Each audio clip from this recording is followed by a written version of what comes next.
Bouddhanath stupa is not only the largest stupa in Nepal, but also one of the largest stupas in the entire world. For centuries, Bouddhanath has been a centre of attraction of Tibetan Lama Buddhism in Nepal. This white pagoda that stands 36 metres on its feet falls in the way of the ancient trade route between Bihar and Tibet, and that is why it was the focal point for the caravans that passed either way. Tibetan merchants and hermits have rested and offered prayers here for many centuries. This place saw a major influx of refugees in the early 50s.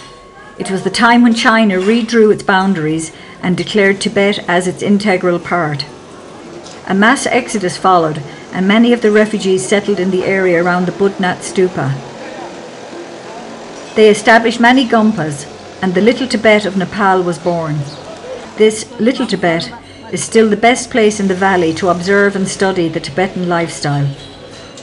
Monks walk about in maroon robes with prayer wheels in their hands, and the rituals of prostration are presented to the Buddha as worshippers walk around the stupa.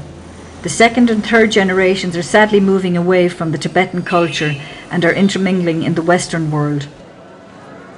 Like all other monuments in Nepal, it is very difficult to zero in on one date of construction. Nevertheless, the majority of people believe that Bouddhanath was constructed in the 5th century.